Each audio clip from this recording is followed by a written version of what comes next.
कामना अपने छोटे से परिवार के साथ उत्तर प्रदेश के सोनभद्र शहर में रहती है।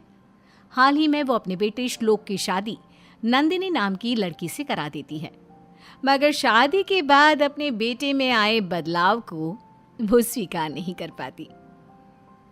बेटा श्लोक, आज तो ऑफिस से घर इतनी जल्दी कैसे आ गया? क्या करता माँ, नंदिनी जिद कर रही थी तो आना पड़ा। तो क्या बहू रोज ऑफिस से जल्दी आने को बोलेगी और तू आ जाएगा?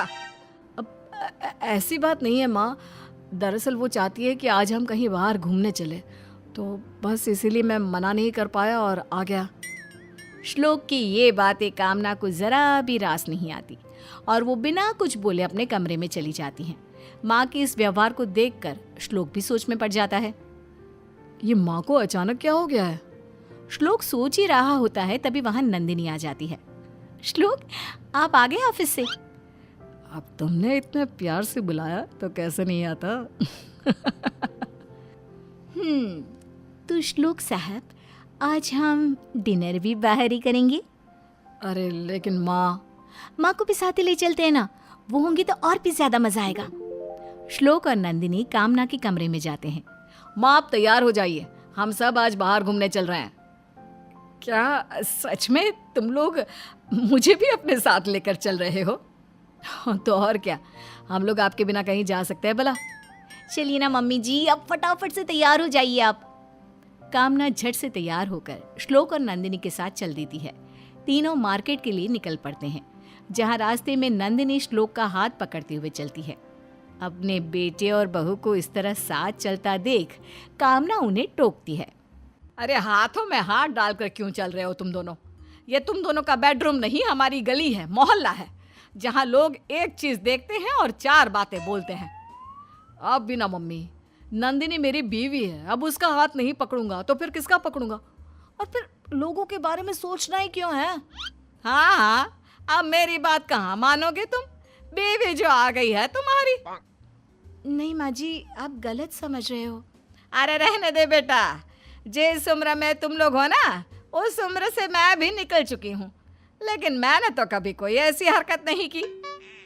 कामना की बातों से दोनों का दिल दुख जाता है और पूरे रास्ते वो दोनों एक दूसरे से दूरी बनाकर चलते हैं। अगले दिन, नंदिनी खाना बना के नहीं, बहुत भूख लग रही है। वैसे भी लाई 2 मिनट में। अरे जल्दी कर बहू, मेरे बेटे को ऑफिस के लिए लेट भी हो रहा है। कामना आगे कुछ बोलती इससे पहले ही नंदिनी सभी के लिए खाना ले आती है। सॉरी, आज तुम्हें ऑफिस के लिए देर हो गई। वो क्या है ना, मैं आज तुम्हारे पसंद की पाव भाजी बना रही थी। आज से पहले मैंने कभी बनाई नहीं ना, इसलिए थोड़ा टाइम लग गया। एक पाव भाजी बनाने में तूने इतने घंटे लगा दिए। अरे मुझसे बोल दिया होता, मैं बना देती अपने बच्चे के लिए पाव भाजी। वैसे भी ना श्लोक को सिर्फ मेरे हाथ की पाव भाजी ही पसंद है, किसी और की पाव भाजी की तरफ तो वो देखता तक नहीं। कामना की इन बातों से एक बार फिर नंदिनी निराश हो जाती है। तभी नंदिनी को दुखी देख श्लोक कहता है, माँ आप ये क्या बोले जा रही हैं? नंदिनी प्लीज जल्दी से खाना दे दो, फिर मुझे ऑफिस के लिए भी तो निकलना है। नंदिनी श्लोक और अपनी सास के लिए खाना लगाती है। नंदिनी तुम्हारे हाथों में तो सचमुच जादू है, मैंने आज से पहले कभी इतनी स्वादिष्ट पाव भाजी नहीं खाई है ना माँ? माँ जी, आपने तो खाया ही नहीं, जल्दी से खाकर बताइए ना कैसी लगी आपको मेरी पाव भाजी। हाँ माँ, नंदिनी ने सच में बहुत टेस्टी पाव भाजी बनाई है, एक बार खाकर तो देखिए। नहीं बेटा, मुझे भूख नहीं लग रही, बाद में खा लूंगी मैं। क्या हुआ माँ, कोई बात है क्या? आप कुछ नाराज सी लग रही हैं। नहीं बहू, ऐसी कोई बात नहीं है। तो जाकर श्लोक के ऑफिस का टिफिन पैक कर दे, मैं जरा अपने कमरे में जाकर आराम करती हूँ। नंदिनी को अपनी सास की बातों में हल्का सा रूठापन नजर आता है, लेकिन वो अपनी सास में आए इस बदलाव का कारण नहीं समझ पाती। इसी तरह कुछ दिन बीत जाते हैं। अब कामना को अपने बेटे के मुंह से नंदिनी की तारीफ सुनना जरा भी अच्छा नहीं लगता। एक दिन, अरे कामना बहन, कैसी हो? आज तो बड़े दिनों बाद दिखी। अब क्या बताऊं तुम्हें, आजकल तो कहीं जाने का मन ही नहीं करता। सारा दिन बस बिस्तर पर ही आराम करती रहती हूँ। सच में बहन, तुम्हारा तो भाग्य चमक गया नंदिनी जैसी बहू पाकर। और एक मेरी बहू को देख लो, बिस्तर तो छोड़ो, सोफे पर भी चैन से नहीं बैठने देती। कामना और शालिनी बात कर रहे होते हैं, तभी उधर नंदिनी भी आ जाती है। वो पीछे खड़ी होकर उनकी बातें सुनने लगती है। हाँ, इस मामले में तो मेरी बहू बहुत अच्छी है, पर क्या कोई बात है क्या? और तू इतनी दुखी क्यों लग रही है? अरे नहीं नहीं, बस ऐसे ही, कोई खास बात नहीं है। अब बता भी दे कामना, क्या पता मैं तेरी कोई मदद कर सकूं। तुम्हें पता है, जब से नंदिनी मेरे घर में आई है ना, तब से श्लोक पहले जैसा नहीं रहा। अब वो बहुत बदल चुका है। और तो और, अब उसे मेरे हाथ का खाना भी पसंद नहीं। दिन रात जब देखो बस अपनी बीवी के गुणगान करता रहता है। तू इस बात से परेशान है? तेरा लड़का तो तब भी ठीक है, जरा मेरे घर आकर देखियो किसी दिन, बीवी के पैर दबाता नजर आएगा तुझे मेरा बेटा। कामना आगे कुछ नहीं कहती। वो चुपचाप अपने घर लौट जाती है। वहीं उनके पीछे खड़ी नंदिनी अपने सास के दिल की बातें जानकर अचंभे में पड़ जाती है। उसे अपने कानों सुनी बातों पर यकीन नहीं होता। वो सोचने लगती है कि आखिर वो ऐसा क्या करे जिससे उसकी सास की शिकायतें दूर हो सके। नंदिनी, कहाँ हो तुम?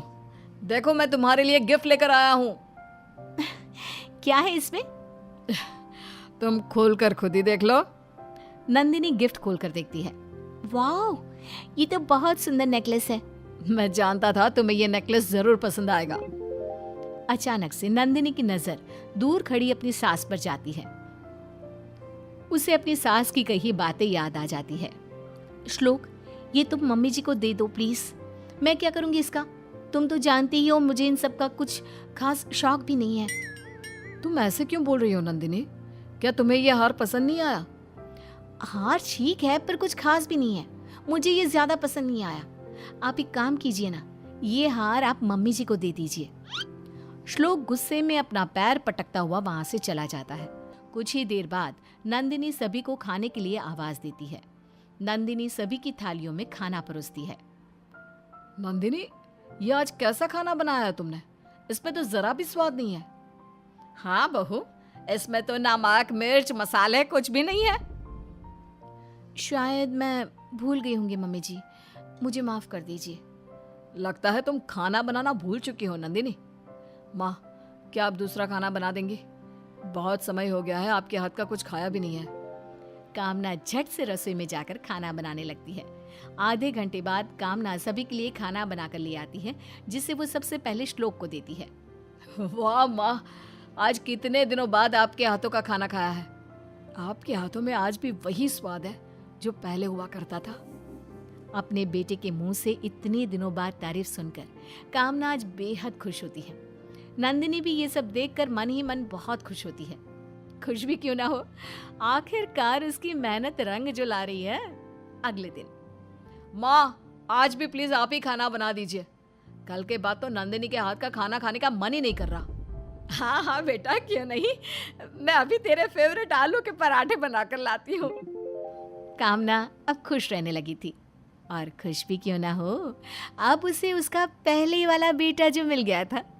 लेकिन जितना श्लोक अपने माँ के करीब आ रहा था, उतना ही वो नंदिनी से दूर होता चला जा रहा था।